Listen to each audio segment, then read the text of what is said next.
Set in 19th century Iceland, in the heart of a brutal winter, our story follows a widow named Eva. She runs a small fish processing station, the only lifeline for a tiny coastal community. Before he died, her late husband left her the responsibility of keeping the place going. So Eva and the few loyal fishermen who remain choose to stay, because this work is not just tradition, it is the only way they can survive. Snow on the hill and the fish living under the sea. Yeah! Oh, this long winter, my love is returned to me. Yeah!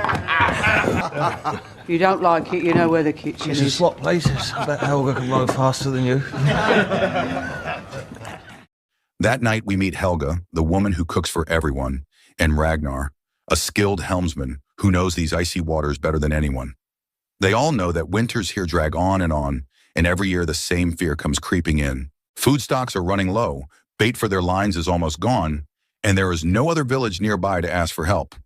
With no real choice, they cook whatever leftover fish they still have and make it their dinner. For Eva, keeping everyone's spirits up is almost as hard as keeping them alive. It is not just the cold and the storms they are fighting. They also have to watch out for predators like polar bears. And on top of that, there is the sense of something unseen, something they cannot quite name. Scar.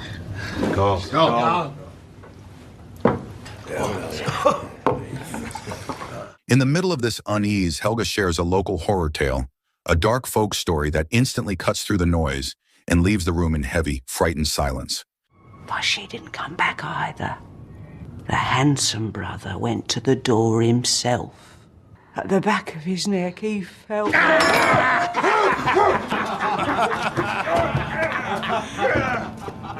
The next morning, as they are about to head out to fish using the last of their bait, they spot a foreign fishing vessel in the distance.